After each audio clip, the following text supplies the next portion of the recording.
사랑하는 하나님 아버지, 길이요 진리요 생명 되신 예수 그리스도의 은혜를 풍성히 누리며 한 주를 살아가게 하시고, 이 말씀을 통해 우리가 경험해보지 못했던 진정한 자유와 기쁨과 감사와 평강이 우리 사랑하는 라이프교회 가족 모두에게 임할 수 있도록 주님 은혜를 허락하여 주십시오.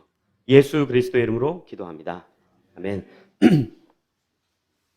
히브리서 11장을 읽으면 믿음의 사람들의 이름이 굉장히 많이 기록되어 있습니다. 그래서 우리는 히브리서 11장 그러면 믿음장 이렇게 이해하고 있죠. 그 많은 인물 중에 유독 우리가 좋아하는 한 명의 인물이 아브라함입니다. 그래서 우리가 그 아브라함이라고 하는 인물에게 믿음의 아버지요, 믿음의 사람이요, 믿음의 1세대요, 믿음의 조상이라고 호칭을 붙이는데, 우리가 그 아브라함을 이해할 때 반드시 기억해야 되는 것이 한 가지 있습니다. 창세기 12장을 보시면 이 아브라함이 하나님의 부르심을 받고 이렇게 기록되어 있습니다. 어디로 가야 할지 모르고 그 길을 떠났더라. 이걸 메시지 성경에는 조금 더 쉽게 써 있어요. 어디로 가는지도 모르고 그냥 그 길을 갔더라. 이 본문을 우리가 잘 이해해야 되는 게, 어디로 가는지 모르고 갔더라, 여기에 우리는 그 앞에 문장을 하나 붙이는 걸 굉장히 좋아합니다. 믿음이 좋아서, 헌신적이어서, 굉장히 열심히 있어서. 근데 여러분들 그 원어를 그대로 해석해 보면요, 이런 표현이 좀 기독교적이지 않을 수 있겠지만 무언가에 홀려서 어디로 가는지도 모르고 그냥 끌려갔더라, 이런 본문이에요. 그렇다면 여러분들, 이 아브라함이 가나안 땅이라고 하는 곳에 하나님의 부르심을 받아서 가는 그 길은요, 이 아브라함의 믿음이 훌륭하기 때문도 아니고, 사실은 아브라함의 어떤 열정이나 열심이 있어서가 아니라 하나님께서 일방적으로 아브라함이라고 하는 사람을 부르시고 끌고 갔다는 거예요. 우리는 이거를 한 단어로 너무 잘 압니다. 오늘 우리가 찬양할 때 고백했죠. 뭡니까? 은혜입니다. 여러분들, 이 내용을 9월 달로 제가 기억하는데, 우리 강도사님이 멈춰서서 가만히 라고 하는 제목으로 여러분들에게 노아에 대한 이야기를 했을 거예요. 그때 이 노아에 대한 설명이 어떻게 나오냐면요, 제가 이거 좀 읽어드릴게요. 노아에 대한 설명이 창세기 6장에 기록되어 있습니다. 창세기 6장 9절입니다. 들어보십시오. 이것이 노아의 족본이라. 노아는 의인이요 당대의 완전한 자라. 그는 하나님과 동행하였으며. 아멘. 노아를 뭐라고 설명하냐면 의인이고 완전한 백성이고 하나님과 동행하였다. 근데 그 바로 앞절에 강사님 이렇게 설명했죠. 그 이유가 무엇입니까? 노아는 여호와께 은혜를 입었더라. 이렇게 되는 거예요. 우리가 이 내용을 관가하면 기독교 신앙은 어떤 생명의 어떤 은혜, 어떤 생명의 가치, 이런 것들이 아니라 우리의 열심으로 채워지는 공동체가 되기 굉장히 쉽습니다. 그래서 아브라함을 믿음의 조상, 어떤 믿음의 사람이라고 할 때 그 믿음이라고 하는 것을 우리는 어떤 우리의 열심이나 우리 편에서의 동사로 생각하는데, 사실 이거는 하나님 편에서의 동사인 거죠. 하나님이 우리를 사랑하셔서 우리에게 은혜를 베푸신 것, 그것이 이제 믿음이라고 해요. 그래서 아브라함을 하나님이 부르신 이후에 중간중간 그것들을 놓치게 될까봐 끊임없이 확인시켜 주세요. 여러분들, 12장 지난 이후에 13장에 어떤 사건이 나오냐면, 창세기 12장에 하나님이 아브라함을 부르시고 13장에서 이 아브라함과 같이 함께 그 길을 떠났던 조카 롯이 함께 헤어지게 됩니다. 이제 더 이상 우리 같이 할 수 없습니다. 그 이유가 딱 하나예요. 너무 부자가 돼서 같은 땅에 거주할 수 없다. 그래서 이제 아브라함이 멋지게 얘기하는 거죠. 조카한테, 롯아, 이제 우리 헤어져야 될 텐데 너 어디로 갈래? 아마 그때 아브라함이 굉장히 멋있는 모습이었을 거예요. 근데 이제 이 눈치 없는 조카가 어디로 갑니까? 딱 보기에도 좋아 보이는 땅으로 가는 거예요. 아브라함 입장에서는 굉장히 열받았겠죠. 근데도 그 길을 그냥 보내줘요. 근데 바로 그 이후에 어떤 일이 생기냐면, 그 길로 갔던 조카 롯이 포로로 끌려가 버려요. 전쟁을 치렀는데 지게 됩니다. 그때 아브라함이 어떻게 해요? 멋지게 그 길을 나서죠. 그리고 목숨 걸고 그 전쟁에 참여해서 그 괘씸하지만 그래도 사랑하는 그 조카 롯을 구해낸다고요. 그러면 여러분도 한번 생각해 보세요. 그때 아브라함의 입장에서는 그래도 내 믿음이 괜찮을 수 있지, 그래도 이 정도면 괜찮지라고 충분히 생각할 겁니다. 그건 나쁜 거 아니에요. 근데 그때 하나님이 나타나시는 장면이 14장과 15장이에요. 뭐라 그래요? 아브라함을 재우세요. 그리고 쪼갠 고기 사이로 횃불로 지나가시면서, 아브라함아, 기억해야 돼. 네가 가나안 땅에 들어가는 것, 네가 믿음의 조상이 된 것, 네가 하나님의 사람이 된 것, 그것이 너의 어떤 열심이나 헌신으로 이루어지는 것이 아니라 내가 너를 사랑하기 때문이야. 내가 너를 은혜를 허락하기 때문이야. 내가 너와 함께 동행하기 때문이야. 라고 하면서 약속을 할 때는 두 명이 같이 새끼손가락을 걸어야 되잖아요. 근데 아브라함을 재워버리시는 거예요. 그리고 혼자 그 길을 가십니다. 그거를 끊임없이 보여주시는 거예요. 그거에 대한 클라이맥스가 어디 있냐면 창세기 22장에 있어요. 창세기 22장 보면요, 우리 다 아는 내용입니다. 아브라함이 아들 이삭을 바친 사건이에요. 여러분들, 아들 바치는 거요, 굉장히 훌륭한 겁니다, 사실. 저는 자신 없지만 아브라함과 같은 믿음 이 자리에서 우리가 함부로 꺼낼 수 있겠습니까? 얼마나 기다렸던 아들이에요. 근데 하나님이 바치라고 그랬다고 바친단 말이에요. 그거는요, 진짜 말도 안 되는 훌륭한 믿음이에요. 근데 그 훌륭한 믿음 때문에 하나님의 은혜가 가리게 될까봐 하나님이 미리 숫 양을 준비해 주셔서 이삭이 아니라 본인이 준비한 숫 양으로 제사를 완성하시면서 다시 한번 또 아브라함에게 전달하는 거예요. 네가 지금 가나안 땅으로 가는 건 은혜야. 그 은혜 잊으면 안 돼. 너의 믿음이 훌륭할 수 있어. 너의 믿음이 괜찮을 수 있어. 네 믿음이 나쁘지 않아. 정말 멋져. 하지만 그럼에도 불구하고 내가 너를 부르고 내가 너를 가나안 땅으로 데려가는 것, 그거 은혜야. 이렇게 이야기한단 말이에요. 그래서 그 장소를 뭐라고 고백합니까? 여호와 이레, 이렇게 얘기하잖아요. 여호와 이레가 무슨 뜻이에요? 하나님이 준비하셨다. 만약에 이 아브라함의 믿음을 칭찬할 거였으면 아브라함 승리, 아브라함 헌신, 아브라함 열정, 아브라함 최고, 이런 지역이 됐어야 되는데 그렇게 안 하죠. 여호와께서 준비하셨다. 그게 우리의 인생입니다. 그래서 우리가 매해 성탄마다 예수님의 이 땅에 오심을 기억해서 감사하고 기쁨과 지금 저 방에서 어린아이들 찬양하는 것처럼 저런 고백들이 우리가 나오는 거죠. 하나님, 내가 잘했으니까요가 아니라 주님, 당신의 은혜이군요. 저는 2023년 마지막 12월 한 달을 우리가 보내면서 저 어린아이들의 찬양, 저 고백이 우리의 고백이 되었으면 좋겠어요. 주님 감사합니다. 오직 은혜입니다. 그 은혜 때문에 내가 여기 있습니다. 그 은혜로 내가 매일을 살아갑니다. 근데 우리가 그 은혜를 기억하는 게 어렵죠. 간단하지 않습니다. 사실 오늘 우리 같이 읽었었던 요한복음 13장과 14장은 그 은혜를 잃어버리고 살고 있는 우리에게 던지는 예수님의 굉장히 따뜻한 메시지거든요. 우리가 14장 1절은 같이 한번 읽겠습니다. 14장 1절 같이 읽겠습니다. 시작. 너희는 마음에 근심하지 말라. 하나님을 믿으니 또 나를 믿으라. 아멘. 여러분들, 요한복음 14장부터 17장까지가 예수님의 마지막 설교예요. 십자가를 이제 지러 가시는 그 길에, 그 길목에서 당신을 따르는 제자들에게 던지는 마지막 메시지예요. 사실은 그 이전에도 여러 번 말씀하셨는데 그 몇 번의 말씀은 수많은 사람들에게 던졌던 말씀인데 이 본문만큼은 제자들에게 전달하는 겁니다. 근데 제자들에게 첫 문장이 뭐예요? 근심하지 말라. 이렇게 얘기해요. 왜 근심하지 말라 그럽니까? 이 요한복음 14장 바로 앞에 13장에 굉장히 충격적인 사건이 있었어요. 예수님께서 제자들을 부르십니다. 그리고 발을 다 닦아주세요. 그리고 나서 성찬을 준비해 주세요. 만찬을 준비해 주시는 거죠. 그러니까 굉장히 기뻤을 거예요. 너희들이 내 제자이고 내가 너희의 발을 닦아줄게. 내가 너를 사랑해. 그런 표현들이 막 있다가 예수님께서 충격적인 두 가지 말씀을 제자들에게 하는 거예요. 첫 번째가 이거예요. 이들 중에 나를 배신하는 자가 있을 거야. 여러분도 한번 그때 상상해 보세요. 발을 닦아주시고 떡을 떼고 포도주를 주시면 내가 너희를 위해 죽을 거야 막 이러고 있는데 너희들 중에 나를 팔 자가 있어. 이렇게 얘기하는 거예요. 근데 그 두 번째가 더 충격적입니다. 그게 오늘 우리가 읽었었던 요한복음 13장 뒷부분입니다. 이 부분도 우리가 좀 같이 읽겠습니다. 요한복음 13장 36절부터 38절까지 같이 읽겠습니다. 시작. 어디로 가시나이까? 예수께서 대답하시되 내가 가는 곳에 네가 지금은 따라올 수 없으나 후에는 따라오리라. 베드로가 이르되 주여 내가 지금은 어찌하여 따라갈 수 없나이까? 주를 위하여 내 목숨을 버리겠나이다. 예수께서 대답하시되 네가 나를 위하여 내 목숨을 버리겠느냐? 내가 진실로 진실로 내게 이르노니 닭 울기 전에 내가 3번 나를 부인하리라. 아멘. 무슨 얘기입니까? 베드로, 심지어 너도 나를 부인할 거야. 이 이야기를 하는 거야. 다른 사람도 아니고 베드로에게 그 얘기를 합니다. 심지어 뭐라 그래요? 1번도 아니고 2번도 아니고 3번도 나를 부인할 거야. 여러분들 복음서를 보면요, 예수님과 베드로가 눈이 마주쳤다라고 기록되어 있어요. 그 눈을 마주치고 예수님 나는 알지 못합니다. 도무지 알 수 없습니다. 내가 저 사람 만약에 관계가 있는 게 나중에라도 들통난다면 내가 저주받을게요. 이렇게까지 당당하게 이야기하면서 예수님을 부인해버리거든요. 그러니까 이 바로 대화 끝에 예수님이 너희들 그럼에도 불구하고 근심하지 마. 이렇게 얘기하는 거예요. 여러분들 제자를 예수님 부르실 때 그 복음서의 본문을 가만 살펴보면요. 제자들이요.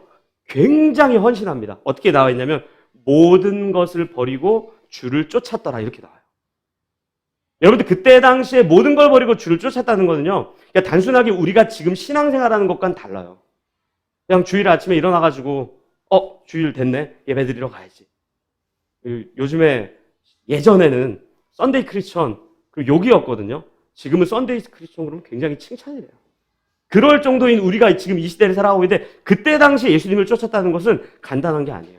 가족도 버리고 직업도 버리고 예수님을 쫓았다는 거예요. 근데 그것만으로 끝나는 것이 아니라 그때 당시에 예수님을 믿기 위해 쫓았던 사람은요. 직업을 가질 수도 없었고요. 심지어는 공동체, 마을에서 쫓겨나야 되고 심지어는 유대인들 중에 핍박하는 자들 때문에 자신의 생명까지도 버려야 될 정도로 굉장히 불안하고 두려운 상태임에도 불구하고 예수님을 쫓았다는 거예요. 그러니까 예수님의 제자들은요. 사실 굉장한 믿음을 갖고 있었던 사람이죠. 근데 그 모습만 있냐? 그렇지 않은 모습도 있습니다. 때로는 예수님을 의심하기도 하고 심지어 세례 요한도 예수님께 물어보잖아요. 예수님, 솔직히 얘기해도 당신 진짜 메시아 맞긴 맞습니까? 내가 점점 더 이 확신에서 의심으로 가고 있는데 진짜 맞습니까? 이런 이야기를 할 정도로 그때 당시 제자들도 믿음이 흔들릴 때가 있었던 거예요. 과연 메시아라고 한다면 왜 여전히 우리는 로마의 통치를 받아야 되는가? 로마 황제 압제를 받아야 되는가? 왜 유대인들의 공격 앞에 속수무책으로 당해야만 하는가? 심지어 예수님이 왜 지금 끌려가야 되는가? 왜 죽어야 되는가? 이 질문 때문에 그들 가운데 의심이 있었음에도 불구하고 끝까지 그래도 쫓았거든요. 그런데 예수님이 뭐라 그래요? 베드로야, 결국에 너 그러다가 나 부인하게 될 거야. 이 이야기를 하는 거예요. 그리고 그 예언이 요한복음 21장을 보면 알겠지만 진짜가 돼버리죠. 정말로 부인하고 예수님을 모른다고 부인하고 저주할 만큼 모른다고 부인하고 그 예수님이 이야기했던 것이 사실이 되자 정말 본인 인간에 대한 환멸과 자책과 정말 어쩔 수 없는 인간의 실존 앞에 무기력하게 부끄럽고 창피해서 고기잡이하고 있었던 모습이 요한복음 21장의 본문이거든요. 그런 제자들에게 근심하지 마십시오. 위로하고 있는 거예요. 왜요? 우리가 주님으로부터 받은 그 생명은 우리의 실력이 있어서 끝까지 주님을 붙들고 어떤 환경에서도 나는 주님을 배신하지 않을 거야. 그것이 실제가 되는 것이 아니라 진짜 그럴 때도 있지만 그렇게 되지 않을 때도 있기 때문에 주님께서 오늘 제자들과 우리들에게 근심하지 마십시오.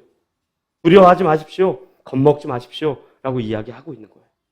저는 우리의 신앙이 다른 것 위에 세워지는 것이 아니라 은혜 위에 세워졌으면 좋겠습니다.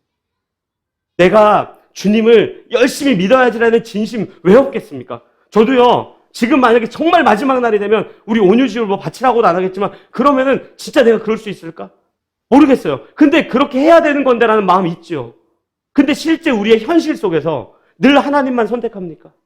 늘 예수님만 선택합니까? 늘 성령님이 가는 그 방향으로만 선택합니까? 그거 못할 때가 훨씬 많은 거예요. 그런 우리의 실존을 아시고 주님께서 얘기하는 거예요. 두려워하지 마십시오. 근심하지 마십시오. 여러분들 이때 당시에 제자들의 대화를 요한복음 13장, 14장에 쭉 정리하면요. 3명의 질문이에요. 먼저 베드로가 얘기하는 거예요. 예수님, 당신 죽는다고요? 나 당신을 위해 같이 죽겠습니다. 이렇게 얘기해요. 그리고 그 다음 도마가 5절에서 이렇게 얘기해요. 주님, 당신이 어디로 가는지 내가 지금 모르는데 만약에 알면 내가 그 길 따라가겠습니다. 이렇게 얘기하거든요. 8절에서 또 빌립이 뭐라 그런지 아세요? 주님, 나는 길 안 보여줘도 됩니다. 그냥 하나님 아버지 한 번만 보면 좋겠습니다. 하나님 아버지 보면요, 내가 당신의 길 따라갈게요. 걱정하지 마십시오. 그러니까 베드로, 빌립, 도마 모두가 얘기하는 게 뭐예요? 확실한 증거가 있으면 내가 그 길을 가겠습니다. 그때 예수님 뭐라 그래요? 확실한 증거 보여줄게. 너 하나님 보여달라고? 내가 하나님이야. 너 나를 위해 죽겠다고? 그래, 한번 해봐. 도마에게 뭐라 그래? 그 길을 알려달라고? 내가 가는 길을 잘 봐. 근데 도마, 빌립, 베드로 성공합니까? 만약에 우리의 신앙이 우리의 행위에 근거한다면 천국에 과연 몇 명이나 있을까요? 그래서 요한복음 14장 2절 3절, 이거 좀 같이 읽겠습니다. 요한복음 14장 2절, 3절 같이 읽도록 하겠습니다. 시작. 내 아버지 집에 거할 곳이 많도다. 그렇지 않으면 너희에게 일렀으리라. 내가 너희를 위하여 거처를 예비하러 가노니 가서 너희를 위하여 거처를 예비하면 내가 다시 와서 너희를 내게로 영접하여 나 있는 곳에 너희도 있게 하리라. 아멘. 예수님 뭐라 그럽니까? 내 아버지 집에 거할 곳이 많대요. 만약에 우리의 행위에 근거한다면 죄송한 표현이지만 원룸이면 될 것 같아요. 왜요? 한 명도 못 가지 않습니까? 아브라함 아들 이삭을 약속했는데 의심했죠. 탈락. 다윗 왕이 되고 통일왕국을 만든 다음에 우리아의 아내 밧세바를 범하죠. 탈락. 솔로몬 결국에 자기 자랑하다가 나라 뺏기고 분열왕국시키고 결국엔 이스라엘이라는 나라가 없어져 버리죠. 탈락. 사도 바울 부르심을 받기 전에 탈락. 제자들 다 탈락. 우리는요? 할 수 있을까요? 예수님 왜 이렇게 이야기해요? 당신의 생명으로 은혜로 우리를 구원했기 때문에 아버지의 집에 거할 곳이 많다라고 이야기하는 거예요. 우리 내면 깊은 곳에 알게 모르게 우리도 모르게 내가 무언가를 해서 구원을 얻는다는 생각이요. 다만 열심으로만 그치면 괜찮은데요. 베드로가 느꼈던 자책이나 한숨이나 실망이나 그 자리에 머물러 있다면 저는 2023년 12월에 이 예수 그리스도의 은혜를 더욱 깊이 있게 묵상하면서 정말 우리가 경험해보지 못한 자유와 기쁨과 은혜를 누리셨으면 좋겠어요. 주님께서 우리에게 허락해 주신 은혜는 하나님의 평강이고 하나님의 사랑이고 아무것도 없는, 아무것도 할 것이 없는 부족한 우리를 끝까지 끌고 가시겠다는 하나님의 약속이라는 것 여러분들 기억하시면서 그 은혜를 잃어버리지 않았으면 좋겠습니다. 그런데 여러분들 이 근심이라고 하는 단어가 단순하게 우리 내면에 있는 근심으로만 끝나지 않습니다. 또 다르게도 해석이 돼요. 우리가 본문 사도행전 살펴보겠습니다. 사도행전 15장 24절입니다. 사도행전 15장 24절을 우리가 같이 읽겠습니다. 시작. 들은즉 우리 가운데서 어떤 사람들이 우리의 지시도 없이 나가서 말로 너희를 괴롭게 하고 마음을 혼란하게 한다 하기로. 아멘. 여기서 마음을 혼란하게 한다라고 하는 그 단어가 이 타라소라고 하는 헬라어 동일한 단어입니다. 그러니까 이게 여러 가지 의미로 사용되는데 근심하게 하다, 불안하게 하다, 그리고 막 물이 요동치는 것처럼, 그리고 여기 나와 있는 것처럼 우리의 마음을 막 혼란하게 하는 것처럼. 근데 여러분들 이 사도행전 15장은 왜 이 내용이 들어가 있는가 하면 이 사도행전 15장의 배경 자체가 예루살렘이라고 하는 지역에서 수많은 기독교 지도자들이 모여서 회의를 하는 장면이에요. 근데 이 회의의 주제가 뭔지 아십니까? 유대인들과 이방인들의 갈등과 싸움을 중재하기 위해 모였습니다. 자, 여기서 어떤 갈등과 중재를 해야 되냐?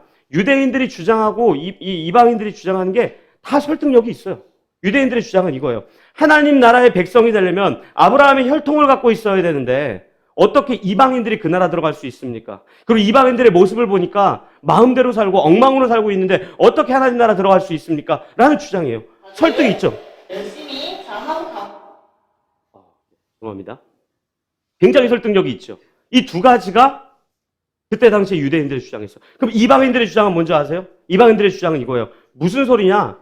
하나님 말씀은 은혜다, 은혜. 근데 그 은혜가 어떻게 알게 되냐? 우리들은 헬라 사람들이 많았거든요. 똑똑하기 때문에 하나님 말씀을 가만 살펴보니까 은혜이기 때문에 똑똑하게 깨달은 우리가 그 하나님의 백성이 되는 것이 맞다. 이렇게 얘기하는 거예요. 유대인들의 주장도 옳고 이방인들의 주장도 옳아요. 근데 이들이 다 놓치고 있었던 게 뭡니까? 유대인들은 은혜를 말하면서도 본인의 혈통과 율법을 잘 지키는 본인의 태도가 구원의 근거라고 생각했고, 이방인들은 은혜를 말하고 있으면서도 은혜를 깨달은 본인들의 지식의 근거를 갖고 끊임없이 하나님의 나라에 대한 것을 이야기했기 때문에 너무너무 갈등을 겪고 싸우는 거죠. 그래서 거기에서 멈추십시오 라고 하면서 뭐라 그럽니까? 유대인들과 이방인들 너희 모두 하나님이 사랑하십니다. 그 은혜 가운데 있습니다. 혈통으로 구원받는 것도 아니요, 율법으로 구원받는 것도 아닙니다. 이방인들에게 지식으로 구원받는 건 더더욱 아닙니다. 은혜로 구원받는 겁니다. 그렇지만 이방인들, 당신들 신앙생활 하기로 했으면 제대로 바르게 하십시오. 그것이 구원의 근거가 될 수는 없겠지만 구원받은 백성이라고 한다면 마땅히 그렇게 살아야 됩니다라는 이야기를 결론을 내린 게 이 사도행전 15장의 배경이란 말이에요. 근데 여러분들 이 내용이 다만 이때 당시 이 교회에만 있었을까요? 그때 당시 초대교회 모든 교회들의 동일한 문제였어요. 에베소서에 그게 아주 잘 나와 있습니다. 에베소서 1장 1절부터 6절까지 제가 읽어드리겠습니다. 한번 잘 들어보십시오. 에베소서 1장 1절부터 6절입니다. 하나님의 뜻으로 말미암아 그리스도 예수의 사도된 바울은 에베소에 있는 성도들과 그리스도 예수 안에 있는 신실한 자들에게 편지하노니 하나님 우리 아버지와 주 예수 그리스도로부터 은혜와 평강이 너희에게 있을지어다. 찬송하리로다. 하나님 곧 우리 주 예수 그리스도의 아버지께서 그리스도 안에서 하늘에 속한 모든 신령한 복을 우리에게 주시되 곧 창세전에 그리스도 안에서 우리를 택하사 우리로 사랑 안에서 그 앞에 거룩하고 흠이 없게 하시려고 그 기쁘신 뜻대로 우리를 예정하사 예수 그리스도로 말미암아 자기의 아들들이 되게 하셨으니 이는 그가 사랑하시는 자 안에서 우리에게 거저 주시는 바 그의 은혜의 영광을 찬송하게 하려는 것이라. 아멘. 왜 에베소 교회 이야기한 줄 아십니까? 에베소 교회 문제가 이방인과 유대인들의 갈등이 제일 심각했거든요. 유대인들은 자기의 혈통과 율법을 자랑했고 이방인들은 자신들의 지식을 자랑하며 살아가고 있는 그들에게 뭐라 그럽니까? 하나님이 구원하신 그 은혜는, 하나님 백성 삼은 그 은혜는 창세 전에 우리를 택하셨고 기쁘신 뜻대로 우리를 예정하셨고 예수 그리스도께서 우리를 구원하신 그것 말고는 더 이상 아무 근거가 없습니다. 하지만 그 구원한 이유는 거룩하고 흠이 없는 백성으로 살아가게 하려고 합니다. 그러니 유대인 여러분들, 이방인들을 정죄하지 마십시오. 이방인 여러분들 거룩하게 살려고 애쓰십시오. 이 두 가지 메시지를 전하며 오직 은혜를 전달하는 이 내용이 신약 성경에 가득 차고 가득 차 있는 거예요. 저는 우리가 오늘 이 요한복음 14장에 있는 내용에 예수님이 이 이야기를 마치시고 한 가지 딱 이야기하세요. 내가 길과 진리요 생명입니다. 귀가 따갑게 들어왔죠. 너무 익숙한 본문이죠. 근데 이 길과 진리요 생명이라는 이 메시지가 우리 내면에 우리 스스로를 자책하고 있고 우리 스스로를 억압하고 있고 우리 스스로를 두려움과 공포로 몰아가고 있다면 이 길과 진리와 생명 대신 예수 그리스도의 은혜 때문에 진짜 기쁨과 자유함을 누리셨으면 좋겠습니다. 하지만 동시에 이 길과 진리 생명 대신 이 예수를 우리가 기억한다면 동시에 우리와 너무너무 다른 유대인이 이방인을 이해해야 되고 이방인이 유대인을 이해해야 되는 그 하나님의 넓은 사랑이 또한 우리 가운데 있어서 서로의 다름을 인정하고 서로의 다름을 고백하고 서로를 진심으로 사랑하기로 약속하는 저는 2023년 12월이 되었으면 좋겠어요. 우리에게 그렇게 얘기하는 거예요. 여러분들 근심하지 마십시오. 두려워하지 마십시오. 자책하지 마십시오. 하나님이 아담과 하와를 왜 창조하셨어요? 훌륭해서요? 아니죠. 그냥 하나님이 사랑하셨어요. 왜 선악과를 먹은 그들을 용서하십니까? 회개에 합당한 열매를 만들었기 때문에? 아니죠. 그냥 사랑하시기 때문에 다시 한번 기회를 주시잖아요. 여러분들 마태복음 19장을 보면은 한 부자 청년이 나와요. 물어보죠. 어떻게 구원 얻습니까? 예수님의 질문 심플합니다. 어떻게 하면 구원 얻을 것 같니? 율법 잘 지키면 됩니까? 다 잘 지켰습니다. 뭐라 그래요? 그래, 다 잘 지킨 것 같네. 그럼 한 가지만 더 얘기할게. 너 부자지? 다 팔아서 가난한 사람 도와줘. 그때 근심하고 돌아가요. 그때 예수님이 뭐라 그런지 알아요? 이렇게 얘기해요. 부자가 천국에 가는 것보다 차라리 낙타가 바늘길 통과하는 것보다 더 어려울 거다. 이렇게 얘기하거든요. 그러면서 뭐라 그래요? 제자들이 딱 그 얘기 듣더니 아니 그러면 율법도 잘 지키고 고작 뭐 가난한 사람 안 도운 거밖에 없는데 그럼 천국 대체 누가 갑니까? 어떻게 갈 수 있단 말입니까? 그때 예수님이 뭐라 그런지 알아요? 너희들은 할 수 없지. 하나님은 할 수 있어. 이렇게 얘기하는 거예요. 그게 우리에게 허락된 은혜이고 길이요, 진리요, 생명 대신 예수 그리스도 앞에 우리의 입을 크게 벌려서 노래를 부르고 구원의 은혜를 고백해야 되는 우리의 태도가 돼야 됩니다. 저는 올해 얼마 안 남았죠. 2023년 12월을 보내면서 정말 잃어버렸던 은혜 다시 한번 회복하는 기간이 되었으면 좋겠어요. 맞아. 내가 이 자리에 설 수 있는 것, 내가 매일 살아갈 수 있는 것, 내가 영원까지 소망할 수 있는 것, 만약에 내 행동이나 내 모습이 근거라고 한다면 나는 지금까지는 실패 안 했을지 모르겠지만 언젠간 실패할 수 있겠지. 아니 작년에 그랬던 것처럼 또 그럴 수 있겠지. 이것이 우리를 두려움으로 몰아가는 것이 아니라 그럼에도 불구하고 우리를 끝까지 사랑하는 예수 그리스도의 이 땅에 오심과 그분의 죽으심, 그분의 부활하심, 승천하셔서 지금도 하나님의 보좌에 함께 앉으셔서 우리를 위해 중보하고 있기 때문에 우리에게 은혜를 허락해 주신 그 어린 아이와 같은 그 순수한 은혜를 사모하는 그 마음이 우리 가운데 있었으면 좋겠습니다. 마지막으로 이야기 하나만 하고 마칠게요. 여러분들 아까 부자 청년 얘기 제가 잠깐 했잖아요. 그 바로 앞부분에 어떤 내용이냐면 어린아이들이 예수님 앞으로 나오는 장면이 있어요. 그때 이렇게 얘기해요. 거 봐라, 이런 어린아이들 같은 사람들이 천국 백성이야. 여러분들 그럼 어린아이들의 순수한 신앙은 어떨 것 같으세요? 여러분들 어린아이들이 진짜 착할 것 같습니까? 진짜 못됐습니다, 어린애들. 한 가지 얘기해 드릴까요? 한 아이가 사탕을 먹으려고 그래요. 사탕 하나밖에 없어요. 옆에 친구가 달래요. 줄까요, 안 줄까요? 주긴요. 자기 입에 쏙 넣어버리죠. 그 맞은편에 있는 아이가 어떻게 하는지 아십니까? 처음에 울어요. 아, 역시 그냥 우는구나. 그걸로 안 끝나요. 손가락 입에 집어넣고 빼서 자기 입에 넣습니다. 내 얘기예요. 어렸을 때 그랬어요. 근데 그 아이에게 너 앞으로 착하게 살면 구원해 줄게라고 하나님 이야기하지 않아요. 그런 너도 하나님이 사랑해. 그럼 그 애는요, 진짜요, 참 좋으신 분이네요. 이 고백이 우리 교회 공동체에 넘쳤으면 좋겠어요. 여러분들 근심하지 마십시오. 길이요, 진리요, 생명이신 예수가 여러분들을 끝까지 사랑하는 거 기억하십시오. 서로의 다름을 인정할 뿐만 아니라 서로에게 서로 사랑하고 따뜻하게 배려하는 그런 길, 진리, 생명 대신 예수님을 품은 그런 교회 가족들 모두가 되었으면 좋겠습니다. 우리 그래서 두 가지 같이 기도했으면 좋겠어요. 주님, 혹시 내가 알지도 못하는 내 심중 깊은 곳에 내가 이렇게 하면 하나님 날 구원하실까? 혹시 탈락되면 어떡하지? 내가 이렇게 살아도 하나님 정말 구원하실까? 만약에 이런 불안함과 두려움이 있다면 진짜 자유함을 누릴 수 있게 해달라고 기도했으면 좋겠고요. 두 번째는요, 우리 에베소서에 나온 것처럼 우리를 구원하신 이유는요, 그냥 모든 걸 용서해 주다니까 맘대로 살아라는 아니거든요. 거룩하고 흠이 없는 백성으로 살게 하려고 우리를 구원한 거예요. 그렇다면 우리는 은혜에 대한 자유와 기쁨을 누려야 되고, 또한 동시에 한 가지, 그 은혜를 우리 마음대로 사용하는 것이 아니라 거룩하고 흠이 없고 하나님 백성다운 백성으로 살아가기로 약속하는 이 두 가지 기도 제목을 갖고 하나님 앞에 은혜를 구하면서 같이 기도하도록 하겠습니다. 기도하시겠습니다.